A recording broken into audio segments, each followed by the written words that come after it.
Okay, thank you very much guys for attending. This is the official weigh-in for Fightmax. We've got a big fight night planned tomorrow night. It's so exciting.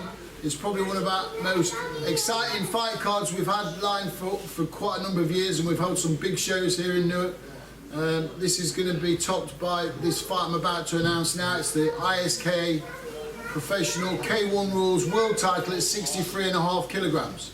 And we've got the defending champion, Sugden, fighting against Pedro Ruiz from Spain. If you'd like to give both fighters a big round of applause.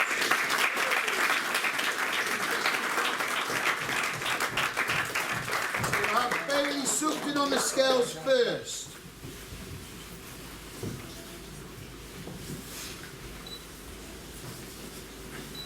Okay, Bailey.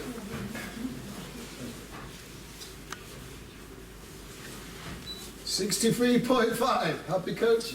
Well done, Bailey. Yeah.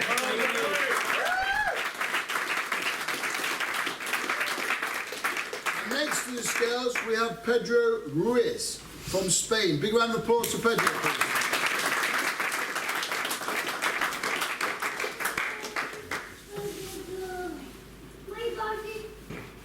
63.3.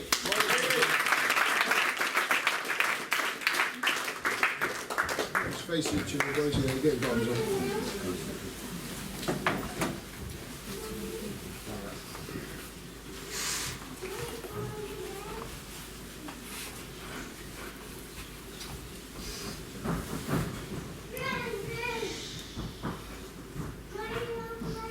Good, left face this way.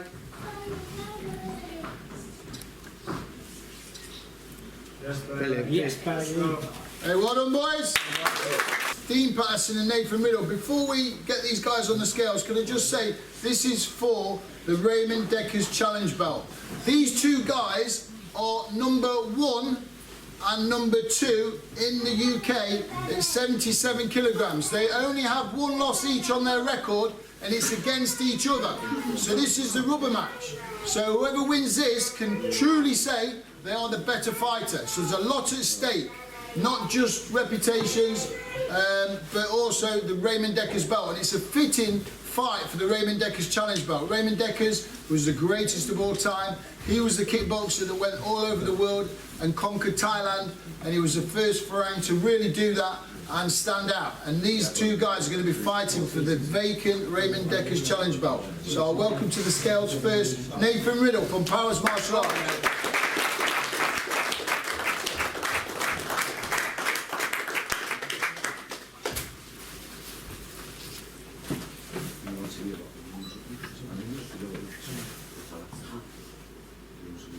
Nathan Riddle, 76.3. Well done, Nathan Riddle. And next on the scales, we've got Dean Patterson from Hard Work MMA, 4th Dimension in Nottingham. Dean Patterson.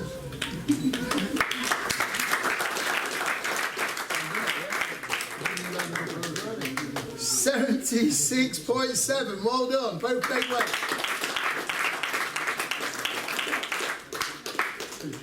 Okay, off the scales, boys. Let's get it together, guys. I'll tell you what, you face each other first. There you go, look. There we go. Smiler.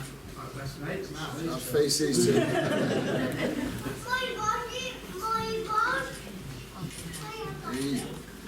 Alright, you can both hold that now. Sorry. I'll get out of the picture. That way a bit.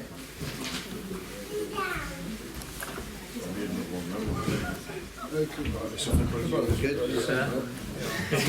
Okay, that's mine till tomorrow, yeah? You can fight for it tomorrow. Well done, boys.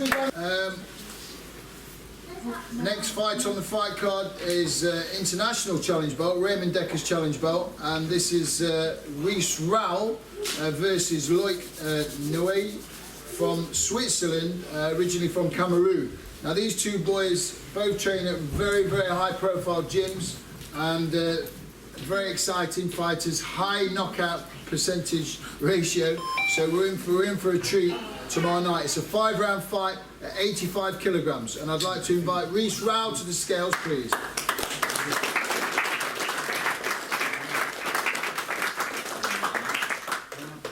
So the weight limit for this one is 85 kilograms.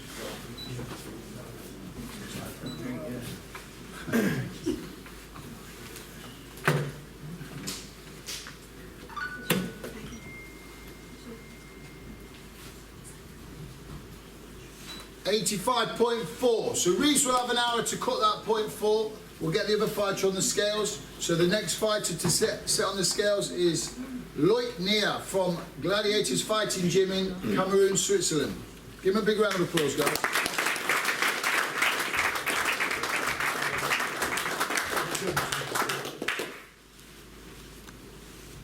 .84 dead. 84 kilograms. Big round of applause.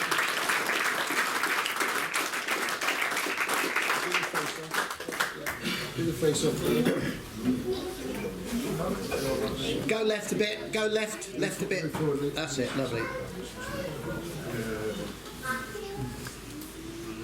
Face the camera. Make me look big.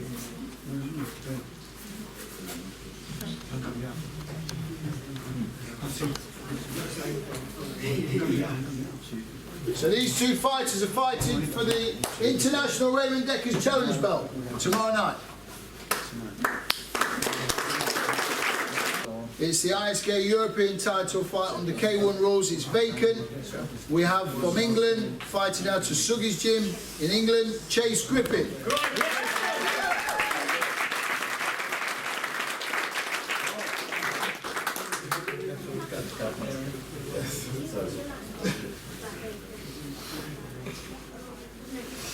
You're in time, mate. You never make a stripper. Wait a second. Okay, let's go.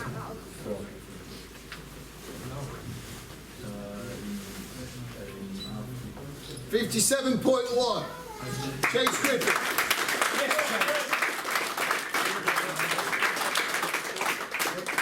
David, 57.1. Es 57.0. We can take boxes. Yeah. We'll get everybody out first.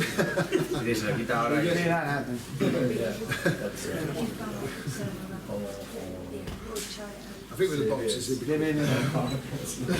Okay, next on the scales, all the way from Spain, Marcos Cruz.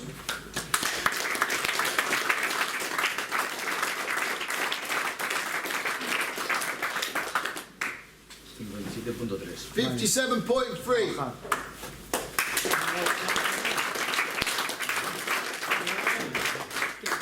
Let's face each other. All right. Thank you. Together. This way. Face each other first. Let's get. Come on, Chase. This way. This way. Good. Right, happy with that? Yeah. Okay, face the camera.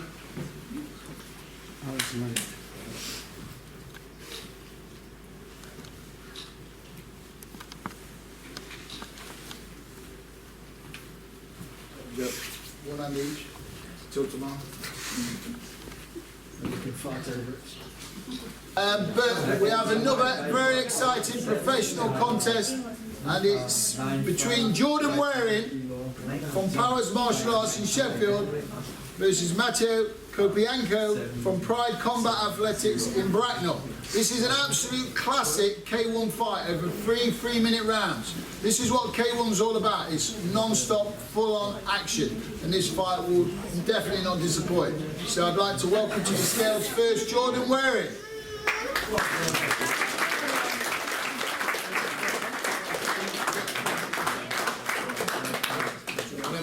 Whenever you're ready, mate.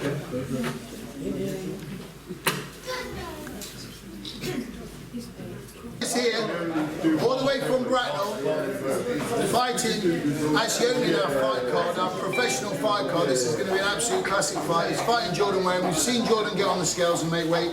Now we have Matteo Kopianko. Just bear with me a second. Yeah. Okay, step onto the scales and then face that way if you can, Matteo. Yeah. Whenever you're ready. 67.1. Big round of applause for Matteo.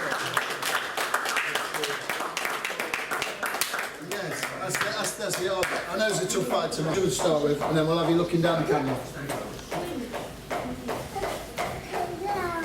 Right, now face me. Face this way. Best touch so far, isn't it? Good. Fightmax official weigh-in. We've just stepped on the scales. These two boys, true professionals, weighed in under 77 kilograms.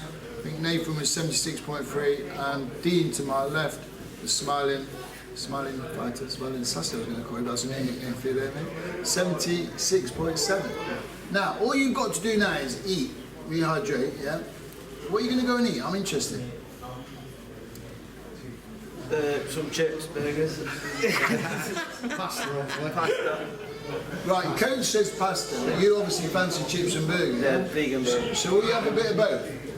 Will you have like something that you like and something that's good for you? Yeah, it's like sugar and that. Okay, cool. What about you, Dean? You going for Grimsby, aren't you? Fish and chips? Yeah, take away fish and chips. We might have pizza as well. No, but seriously, is that what you're doing? No, it's not. Okay, what are you doing? Just fruit. I've already started, to be fair. I've a bit of fresh fruit, bits of water with like salty nutrients in. Okay, so all kind of stuff. Oh, yeah. Because you know what people don't It's all realise is there's a lot goes into this, doesn't it? So you don't want to crab it up at this point by eating the wrong food. So you're going to go and eat vegetables. Keep it out there. The refills. Keep it out. Okay, so tomorrow there's going to be a fight. Now you've won one, and you've won one. So a stupid question, but who's going to win this one? And why? Find out tomorrow.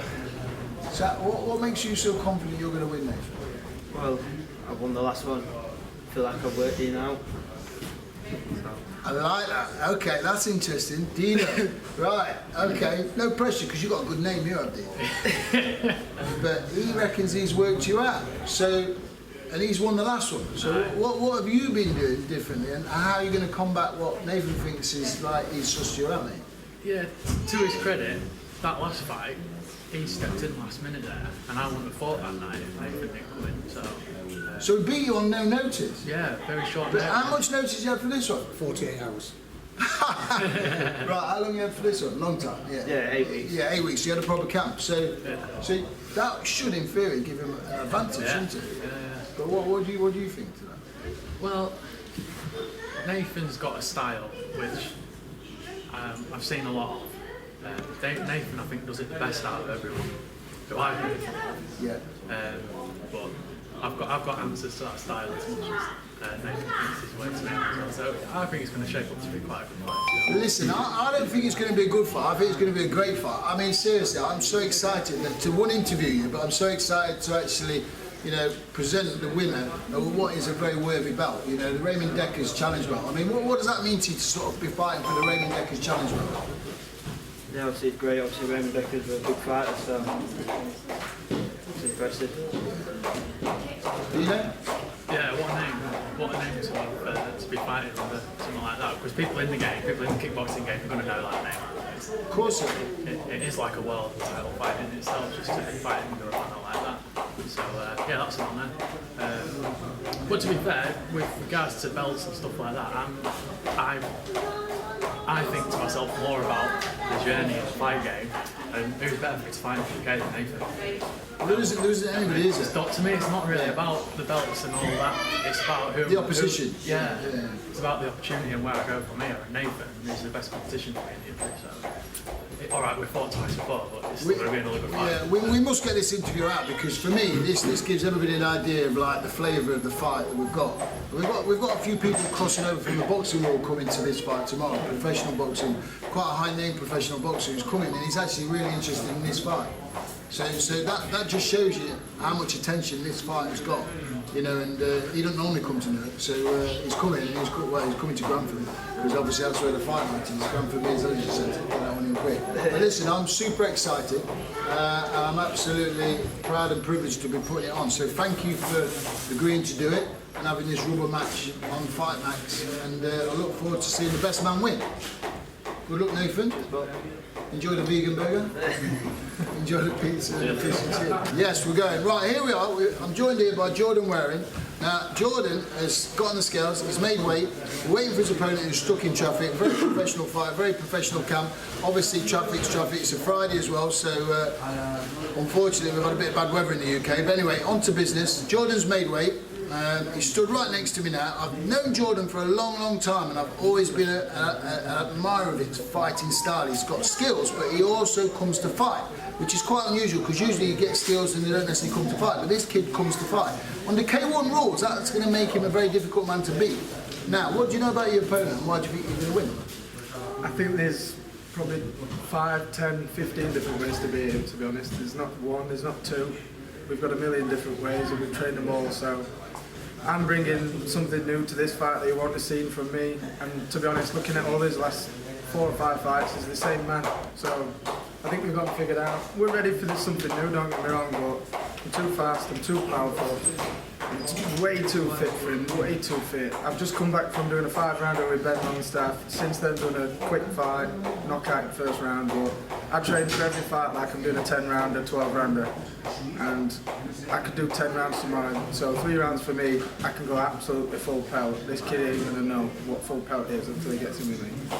I want to take my hat off to you because you know you're maturing, but you're maturing well because you know you're fit, you're strong, you know you do all the right things. You know outside of training. You know I think this has to be said because you're what I call a model professional for people to look up to. So if somebody wants to know how to get on in the fight game and have longevity in the sport, if they look at Jordan wearing, then they're going to have a good idea of how it works.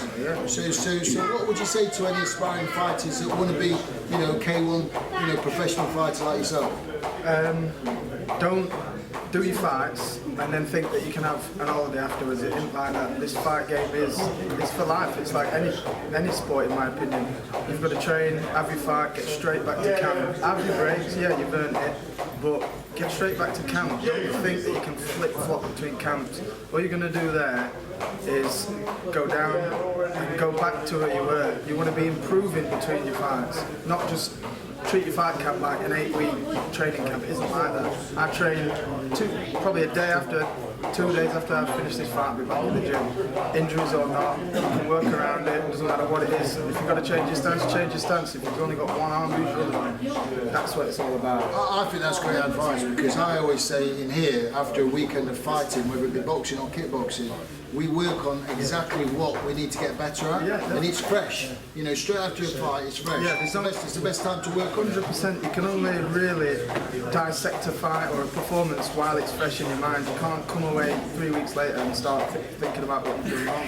You've got to get straight in there and analyse things and work on it, whether it be good, bad, whether you've won or lost, there's always something to look at and improve on. Listen mate, I'm looking forward to your fight, I really am. It's what K1's all about. I know we've got a few title fights, but for me K1's about 3-minute rounds of all out action. And that's what we're going to get, aren't we? You know. Listen, all the very best, good luck, yeah?